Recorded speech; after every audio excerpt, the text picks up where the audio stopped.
Today in this video we'll see how any accident of posterior capsular tear can be managed when there is retained cortex in the bag and nucleus has been removed.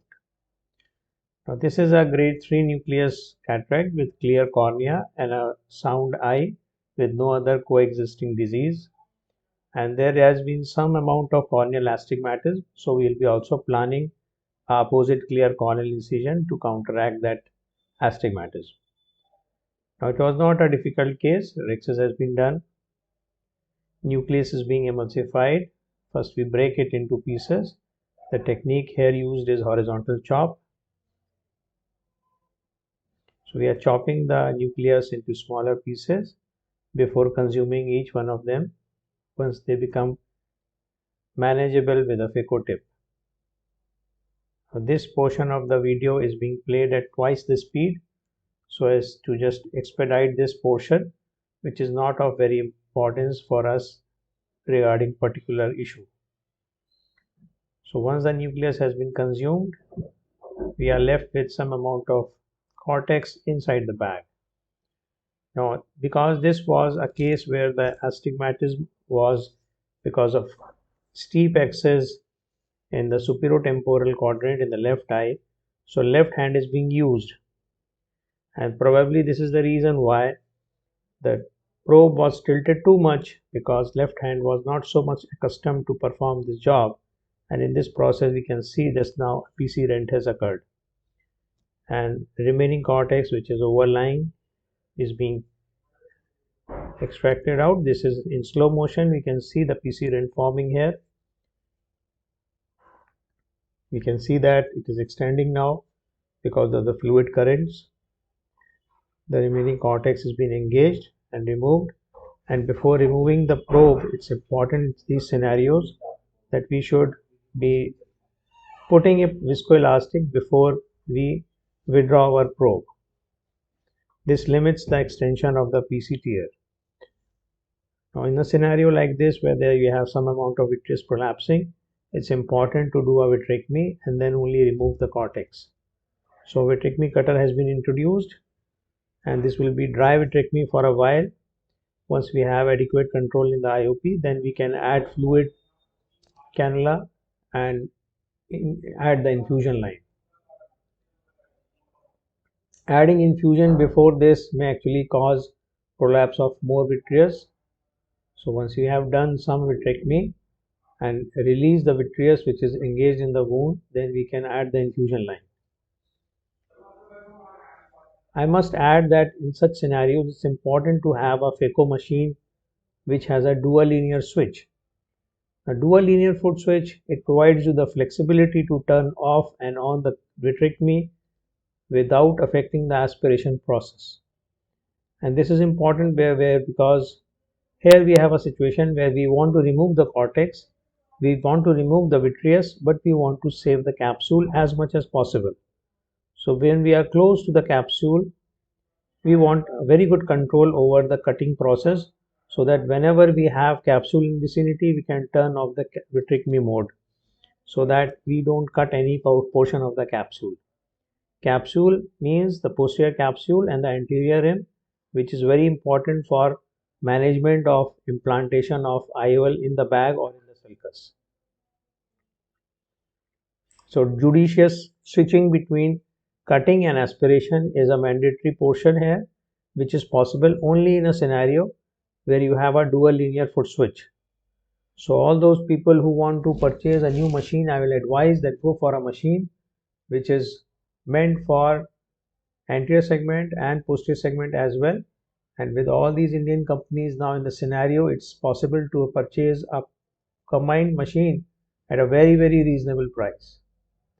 So majority of the cortex has been removed, and there's just a small wisp of cortex left behind in the subincisional area. The PC tear has not yet extended to a large extent.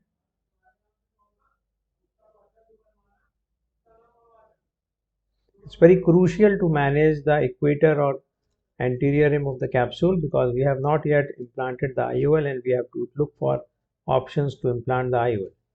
Now at this point it was decided that the bag is intact, and so In the bag, implantation of IOL is very much possible, and it was hydrophobic monofocal IOL which was planned for this case. So we are proceeding along with that, and the IOL is being injected inside the bag.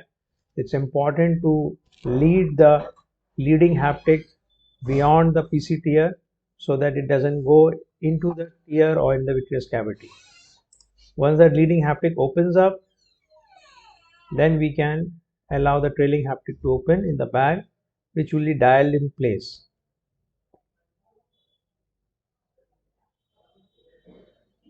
So in spite of a PC tear and retained cortex, we have successfully managed to implant the IOL in the bag and remove the retained cortex. Hair sweeping across the wound, underneath the wound, is important just to release any vitreous strand, which I don't think is there because that would have caused some movement in the vicinity.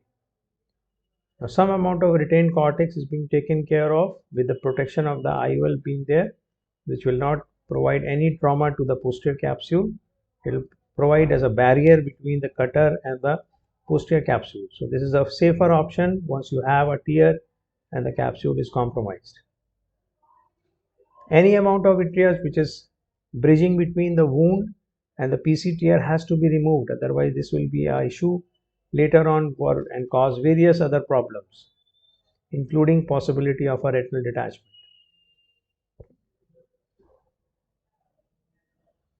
We can see the IOL is well centered.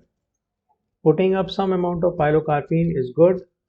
It tells us about possibility of any vitreous strand, and it also provides the mental consolation that the IOL is well centered. I usually dilute my pilocarpine so that the patient who is being operated under topical anesthesia does not have any significant pain with the spasm of the ciliary body. So one can dilute it up to 3 times. That means you take a 0.5 ml of pilocarpine injection and dilute it to 1.5 ml.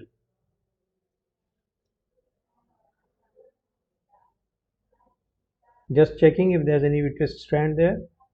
And because we had planned opposite clear corneal incision for this patient, so we are moving ahead with that portion. So where we will plan this incision so that we can control the astigmatism as much as possible. So it becomes nearly a routine surgery thanks to the good management of vitreous and removal of the retained cortex. Now, just like any other case, we are removing the viscoelastic at the end of the surgery, and because there is no vitreous, so there are no issues, and it will be just like any routine surgery. So the key message here is a good vitreous management, a machine which has an anterior and posterior segment combined facility, including a double linear foot switch, which will be very important and crucial for managing such a scenario. Surgery has been done and chamber is being inflated. Now when I have achieved the desired IOP, we will stop the surgery, and we will also see how the patient behaves the next post-operative day. The IOL is well centered, and although the PC tear is not visible in this image because there is no glow, but we will have one more image showing us the retroillumination and the PC tear which is extending in the temporal part. The IOL is well centered, it's in the back. There is no pupillary distortion. Thank you.